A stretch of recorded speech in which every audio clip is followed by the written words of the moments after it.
It is Sunday the 11th of December 2016. I'm in front of the Unitarian Church in Montreal, engaged in my alternative spiritual practice of protesting against Unitarian Universalist injustices, abuses, and hypocrisy. I was in the middle of a monologue about my experiences with SPVM police officers when the camera stopped recording. It runs for half an hour and then shuts off automatically, and so I didn't realize that at some point my monologue got cut off. So we'll go back over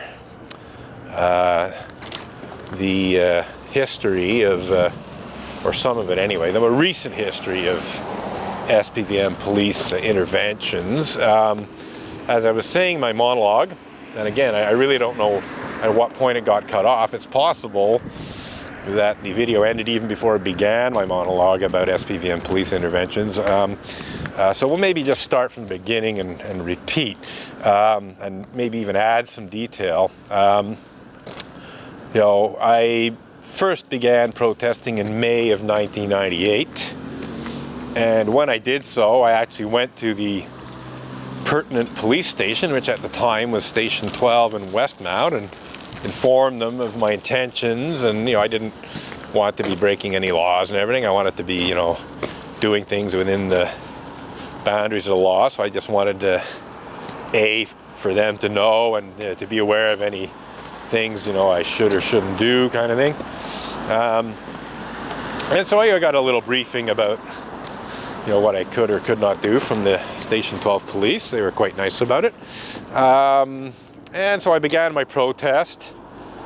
One thing they didn't tell me is that I had to circulate. So I initially I was just standing, holding signs. So at some point, a police officer came by and they said, no, you can't just stand there with picket signs. You have to circulate, walk back and forth, I wasn't blocking the entrance to the church or anything like that. But they were just saying, you can't really just stand there. You gotta circulate back and forth. Okay, so here comes Curtis Murphy, prospective Unitarian Universalist minister, and not looking too happy. At least he's looking at the signs. I'm glad to see you're at least looking at the signs, Curtis. Maybe you should do some little free and responsible search for the truth and meaning of these signs. So anyway, getting back to the police interventions, so a police officer at some point came by and said, no, you have to circulate. So I began circulating, then walking back and forth with picket signs. And the church, obviously was not happy. And they were constantly calling the police, trying to get my protest shut down. I found out sometime later that they sought an injunction against me. They wanted to get a judge to make an injunction preventing me from protesting, and they were told, well, there's this thing called the Canadian Charter of Rights and Freedoms that protects the right for people to engage in peaceful public protest. There's really only one circumstance under which you could get an injunction against Mr. Edgar for protesting, to prevent him from protesting outside your church, and that is if he commits a criminal act while protesting. In that case, then it's possible to get a peace order, or a restraining order, or even throw him in jail for that matter. So as a result of being told this, and not being able to get an injunction, well, Montreal Unitarians scoured the law books, including the Canadian Criminal Code. Well, definitely not, I shouldn't say including, because it had to be a criminal act. So, they would have been scouring through the Canadian Criminal Code, to find some crime, that they could have me charged with. They had a Queen's Counsel lawyer, who I believe was a church member, helping them out, Kenneth Howard, QC. And again, this is what I learned later. I didn't know this at the time that it actually happened, but there were various police interventions. For the most part, they weren't too bad. They generally respected my rights. I should perhaps point out that Station 12, which was the station most responsible at the time, is Westmount, fairly upper class segment of Montreal, and the cops, I think, were perhaps more professional and respective of rights than some other cops in other parts of the city might be. Generally had very few problems with the Station 12 cops, I have to say. But one day I'm protesting. It was actually early December of 2000. So about just over 16 years ago, I was protesting. I should mention that a couple of weeks earlier, a police supervisor's van had parked across the street, right about where those trees are, and had observed me for quite a long time. Again, the van was parked, there was a guy sitting in it. Pretty sure it was a supervisor van, so most likely a higher level SPVM police officer. And he just sat there and watched me for at least, I'd say 15 minutes. It might have been as much as half an hour. And at a certain point, I just crossed the street and I went up to him and I asked him, I said, is there anything I'm doing that's not correct or whatever? And he said, no, everything seems fine. So I was very, very surprised a couple of weeks later to have a police car pull up and an officer get out and right off the bat tell me that he was there to arrest me. Like there was no ifs, ands, or buts. He was arresting me, And I said, what for? And he said, public nuisance. And I'm going, public nuisance? What kind of public nuisance? And I can't remember, honestly, whether or not he specifically told me what it was about. But, when I got the details later, there's a section of Canadian Criminal Code, Section 176.3, if I remember correctly, which prohibits disrupting the order and solemnity of church services. So I was arrested for allegedly violating this law, which prohibits the disruption of church services, which I found very strange because, this is the Unitarian Church of Montreal, and church services are held in this section here. This is the sanctuary section of the Unitarian Church of Montreal, and you'll notice that it's largely a brick wall, brick and stone to be precise, with only a few slit windows. There's this big window here, but it's, stained glass, and there's a bush. At least in the summer there's a bush, so it'd be almost impossible to see me out that window. And then there's these windows here. Well, the two are quite high up. I mean, nobody can see me out of those two windows up there. So there's these two remaining windows. Well, this one, yes, has a pretty clear view. I should mention that the way the church is set up, and that's actually part of my suggestion, because originally it was going to go the other way. The church is set up so that the chairs face east, or what we call east in Montreal, which is actually more like north. But in any case, the point being is that the church, the chairs in the sanctuary face 90 degrees perpendicular to the window. So a person would have to look 90 degrees to their right to maybe catch a glimpse of the top of my head going by the window. And then this window is completely blocked by a memorial to the two Montreal firefighters that were killed when a wall of the previous incarnation of the Unitarian Church of Montreal collapsed on them as they were fighting a fire that had been started by the church's organist back in, I think, 1986 or maybe 87. So there's really only one window where if someone really wanted to see me, they could see me walking by. So in terms of being seen, it's almost impossible. In terms of noise, well, I don't make a lot of noise. Like I'm not out here with bullhorns and klaxons and this and that. I don't get a whole lot of I don't solicit honks from cars. I get the occasional honk from a car, you know, that's giving me a supportive honk, but I don't solicit that noise, and it's quite rare. It's like lots of Sundays happen when there's no honks at all, and sometimes there's a Sunday where there might be 2 or 3, or at most 4 or 5 during my protest. I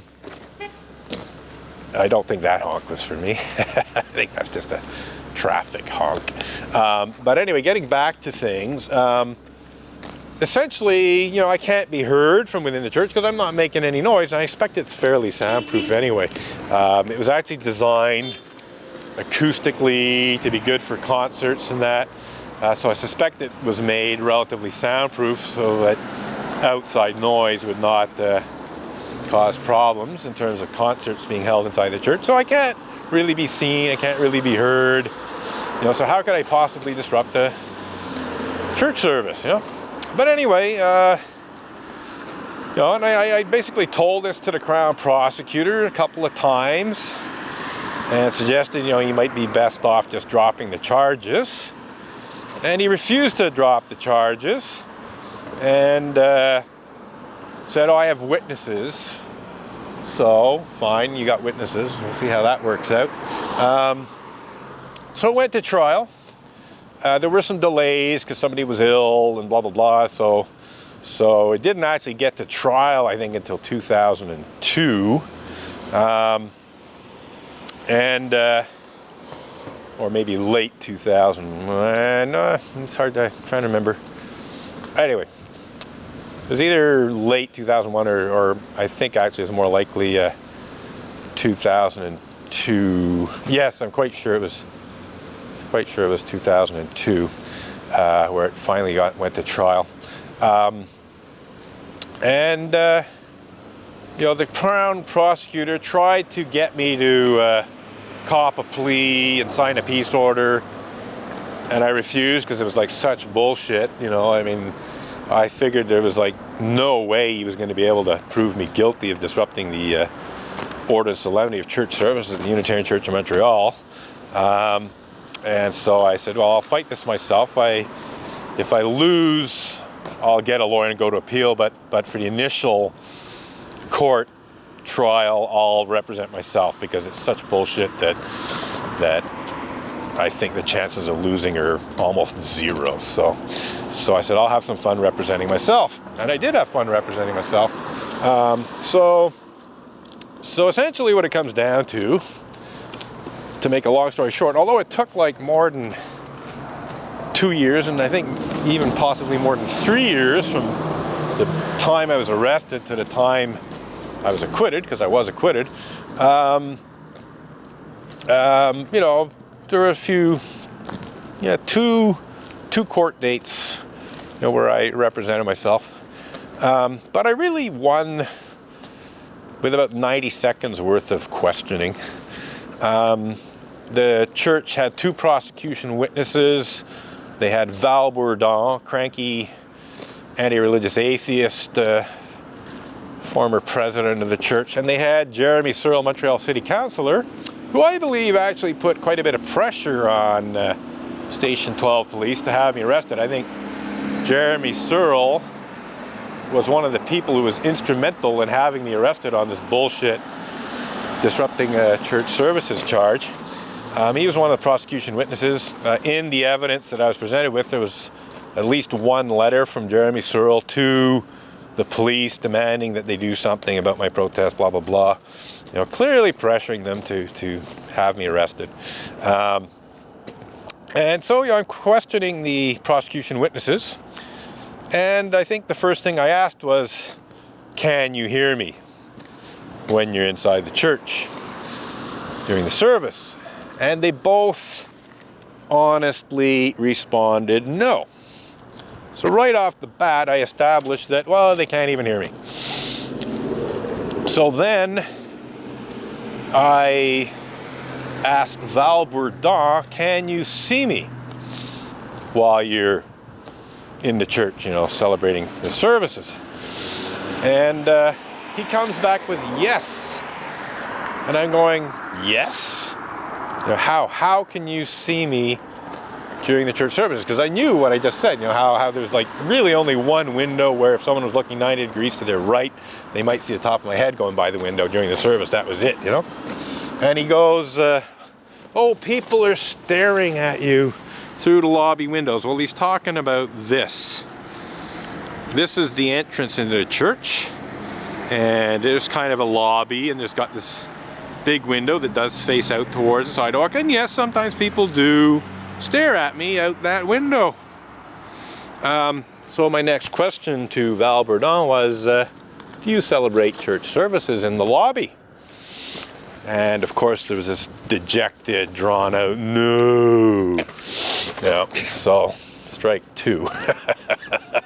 I can't remember specifically whether I asked Jeremy Searle. It might not have been necessary since he said no.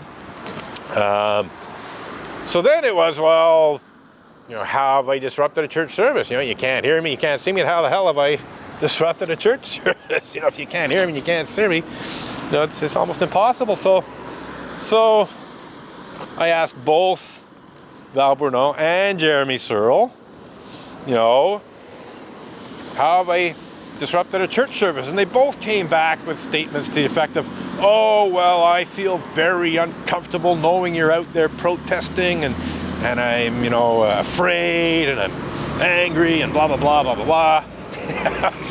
So they're talking about their personal feelings. You know, they're talking about how they personally feel while they're in the church service knowing that I'm out here protesting. Well, last time I checked, their personal feelings don't have any effect on the church service, and if it did, if their personal feelings somehow had an effect on the church service in a negative way, well, they'd be the ones disrupting the church service, not me, you know. So I actually pointed this out, you know, to, I can't remember which one of them, probably both.